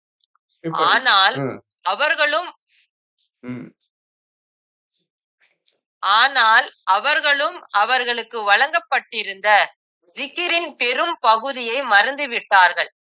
ஆகவே இறுதி நாள் வரை அவர்களிடையே பகைமையும் வெறுப்பையும் நிலைக்கச் செய்தோம். இப்போ எப்படி இஸ்ரேல் மக்கள் அநியாயம் பண்ணி ஒதுங்கி கொண்டார்களோ அதே போல்தான் ஈசா வந்த பிறகும் நான் கிறிஸ்தவர்கள் என்று சொல்லிக்கொண்டு பெரும்பகுதியை நீக்கிவிட்டார்கள், ஜிக்ரை மறந்து விட்டார்கள். அப்படியே விரோதமாக தன் புத்தகத்தை எழுதி மாற்றி கொண்டார். ஆகவே இரு கூட்டத்தினரும் அல்லாஹ்வுக்கு முதல் தரமான விரோதியாக இருந்தார்கள். இன்னும் அவர்கள் செய்து கொண்டிருந்தவை பற்றி அல்லாஹ் அவர்களுக்கு அறிவிப்பான். அன்றைய தினம் அறிவிப்பான்டா அன்றைய தினம் கேள்வி கணக்கு கேட்கும் ஒரு நாளில் அல்லாஹ் அறிவிப்பான். 15 வேதம் உடையவர்களே, மெய்யாகவே உங்களிடம் நம்முடைய தூதர் வந்திருக்கின்றார். வேதத்தில் இருந்து நீங்கள் மறைத்து கொண்டிருப்பவற்றில் பல விஷயங்களை அவர் உங்களுக்கு விளக்கி காட்டுவார். அநேகத்தை விட்டு விடுவார். இன்னும் அநேகத்தை விட்டு விடுவார். நிச்சயமாக அல்லாஹ்விடமிருந்து பேரொளியும் தெளிவும் உள்ள வேதமும் உங்களிடம் என்றது. இவ்வாறு அல்லாஹ் நபி பற்றியும் நபி கொடுத்த குர்ஆனை பற்றியும் சொல்லுகின்றான். அவர் தேவையான அளவை மட்டும் உங்களுக்கு விளக்கி சொல்றார். பெரும்பாலானவற்றை சொல்லவில்லை. அது சொன்ன விஷயம் எது? குர்ஆன்லேருந்து படிக்கிறீங்க. அதுலேருந்து தான் நான் கேள்வி உங்கள்ட்ட கேட்கிறேன். திருப்பி மெதுவா படிங்க. ஒவ்வொருவரியா படிங்க. வேதம் உடையவர்களே, வேதம் மெய்யாக உடையவர்களே, வேதம் உடையவர்களே. வேதம்லாம் யாரா கொடுத்ததோ அந்த மக்களை பார்த்து கூப்பிடுகிறான். வேதம் உடையவர்களே, மெய்யாகவே உங்களிடம் நம்முடைய தூதர் வந்திருக்கின்றார். மெய்யாகவே நம்முடைய தூதர் முஹம்மது நபி உங்களிடம் வந்திருக்கின்றார். வேதத்திலிருந்து நீங்கள் மறைத்துக் கொண்டிருப்பவற்றில் பல விஷயங்களை அவர் உங்களுக்கு விளக்கி காட்டுவார். வேதத்தில் சொல்லப்பட்ட பல விஷயங்களில் நீ எதெல்லாம் மறைச்சியோ, எதெல்லாம் இல்லைன்னு சொன்னியோ, எதெல்லாம் வேதத்துக்கு விரோதமாக நடந்தியோ அவற்றை அவர் உங்களுக்கு விளக்கி காட்டுகிறார். திருப்பி அந்த வரி மட்டும் படிங்க. வேதத்தில் இருந்து நீங்கள் மறைத்துக் கொண்டிருப்பவற்றில் கொஞ்சம் இருங்க. வேதத்தில் சொல்லப்பட்டது ஒன்று, ஆனால் அதை மக்களுக்கு சொல்லவில்லை. அவர் செய்யவும் இல்லை. மக்கள் எடுத்து சொல்ல மறைச்சிட்டாங்க. அது போல பொய் கதையை போட்டாங்க. இன்னைக்கு அன்னையெல்லாம் ஆரம்பிச்சு இந்த ஹதீஸ் விஷயம் ஆரம்பிச்சிச்சு. எதெல்லாம் அல்லாஹ் கண்டிப்பாக செய்ய வேண்டும் என்று சொல்லியிருக்கின்றானோ அதையெல்லாம் மறைத்து விட்டார்கள். அப்புறம் பல விஷயங்களை அவர் உங்களுக்கு விளக்கி காட்டுவார். எல்லாம் சொல்லப்பட்ட எதையெல்லாம் மறைச்சியோ அந்த பல விஷயங்களை அவருக்கு இவர் சொல்லி காட்டுறார். இந்த மாதிரிதான் குர்ஆன் இருக்குது, அவர்கள் பொய்யர்கள், அவர்கள் நம்ப வேண்டாம் என்று எல்லா விஷயத்தையும் நபி மக்களுக்கு மறுபடியும் திருப்பியும் சொல்லுகிறார், விளக்கி காட்டுகிறார். இதுதான் செய்ய முறை, இதான் அல்லாஹ் இட்ட கட்டளை. அவர்கள் எல்லாம் மறைத்து விட்டார்கள்.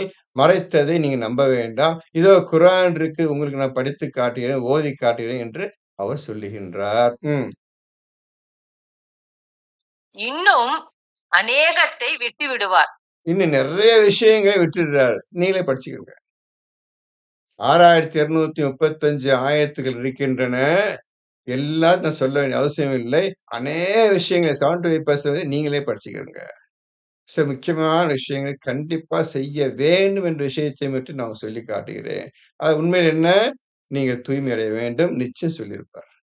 நீங்க தக்வாவுடைய ஆக வேண்டும், நிச்சயம் சொல்லியிருப்பார். நீங்க இஸ்லாத்தை முற்று நுழைந்துவிட வேண்டும், அதையும் சொல்லியிருப்பார். மற்ற விஷயங்களை படிச்சுக்கோங்க. நிச்சயமாக அல்லாவிடமிருந்து பேரொளியும் தெளிவும் உள்ள வேதமும் உங்களிடம் வந்திருக்கின்றது. தெளிவும் பேர் ஒளியும் நிறைந்த புத்தகம் உங்களிடம் வந்திருக்கின்றது. இது தெளிவான புத்தகம், ஒளிமிக்க புத்தகம் என்று எப்படி அறிந்து கொள்வது? நாம் என்னைக்கு தக்வா உடையவராக ஆகின்றோமோ, என்னைக்கு உண்மையான மூமின்களாக 8:2 படி ஆகின்றோமோ அப்பொழுதுதான் புரியும். ஆமான், தெளிவான விஷயங்களும் ஒளிமிக்க குர்ஆன் என்று நாம் அறிந்து கொள்ள முடியும். 16 அல்லாஹ் இதை கொண்டு அவனது திருப்பொருத்தத்தை பின்பற்றக்கூடிய அனைவரையும் சமாதானத்திற்குரிய வழிகளில் செலுத்துகிறான். இப்போ இதை கொண்டு, இந்த குர்ஆனை கொண்டும் அவனை பின்பற்றி நடக்கக்கூடிய சமாதான முறையும் அவனுக்கு சமாதானத்திற்குரிய வழிகளில் செலுத்துகின்றான். அந்த வழியில் உங்களை செலுத்துகின்றான். இன்னும் அவர்களை இருள்களில் இருந்து வெளியேற்றி தன் நாட்டப்படி ஒளியின் பக்கம் செலுத்துகின்றான். இருளிலிருந்து விஷயம் தெரியாம இருள் நிக்கிறாங்க இன்னைக்கு, உண்மை தெரியாம. அந்த இருளிலிருந்து வெளியேற்றி வெளிச்சத்தின் பக்கம் வாருங்கள், ஒளியின் பக்கம் வாருங்கள் என்று அழைத்து, அப்புறம் மேலும் அவர்களை சிராத்தல் முஸ்தகீமில் செலுத்துகிறான். இப்படிதான் இப்ப சிராத்தல் முஸ்தகீம ஆண்டவங்களுக்கு வழிகாட்டுறான். இந்த சிராத்தல் முஸ்தகீம் தான் உங்களுக்கு ஆரம்பத்திலே போட்ட முதல் சூறால போட்டான். அந்த ஒரு இஹ்தின சிராத்தல் முஸ்தகீம், எங்க சிராத்தல் முஸ்தகீம் வழியை காட்டுவாயான்னு முதல்ல அல்லாஹ்ட்ட கேட்கிறீங்கல்ல, அந்த முதல் சூரா இருக்குதே 6 வசனங்கள். அந்த 6 வசனங்கள் தான் அப்படியே குர்ஆன் முழுமையும் நிறைஞ்சு வழிந்து இருக்கின்றது. அவ்வளவு வசனங்களும் இந்த ஒரு 6 ஆயத்தை கொண்டு நிரப்பப்பட்டிருக்கிறது. இந்த 6 ஆயத் முதல் சூறால சொல்லப்பட்ட 6 ஆயத்து இருக்குதே, அந்த 6 ஆயத்தை கொண்டு தான் குர்ஆன் முழுமையும் அல்லாஹ் எழுதியிருக்கிறான். இதை நீங்க ஒழுங்கா ஓதுனா புரிஞ்சுக்கிருவீங்க. அப்பேற்பட்ட வாக்கியம், அப்பேற்பட்ட சாப்டர் முதல் சூரா. சிராத்தல் முஸ்தகீமுக்கு வழிகாட்டுகிறான். முடிஞ்சிச்சா? 70 ம். முடிஞ்சிச்சு காக்கா அந்த ஆயத்து. இப்போ 70 இருக்கமா? இப்ப இதுவரை நீங்க பாருங்க. இப்ப சிராத்தல் முஸ்தகீம அல்லாஹ் உங்களுக்கு கொண்டாந்து காட்டப் போறான். அதுக்கு இவ்வளவு காரியங்கள் நீங்க செஞ்சாகணும். இப்ப சொல்லப்பட்ட விஷயங்கள் எல்லாம் நீங்க செய்தால் தான் நீங்க சிராத்தல் முஸ்தகீமை அடைய முடியும். சிராத்தல் முஸ்தகீம் எப்படிப்பட்டது என்றால், இது அல்லாஹ்வுடைய வழியாகும். இந்த வழியை அடைவதற்கு இவ்வளவு விஷயம் படிச்சீங்கல்ல, ஒரு 1 1/2 மணி நேரமா? இது அவ்வளவும் தேவைப்படுது சிராத்தல் முஸ்தகீமை அடைவதற்கு. இப்பொழுது இதுவரை நிறுத்திக் கொள்கிறேன். பிஸ்மில்லாஹ் அடுத்த வாரம் மேற்கொண்டு சிராத்தல் முஸ்தகீம் பற்றி நிறைய சொல்ல வேண்டியிருக்குது. அந்த விஷயத்தை நான் உங்களுக்கு தொடர்கிறேன் அல்லாஹ் கிருபை கொண்டு. அதுவரையும் பொறுத்திருங்க. இப்ப சொன்னது ஒழுங்கா சிந்திச்சு பாருங்கம்மா. வைக்கிறேன். அல்ஹம்துலில்லாஹி ரப்பில் ஆலமீன்.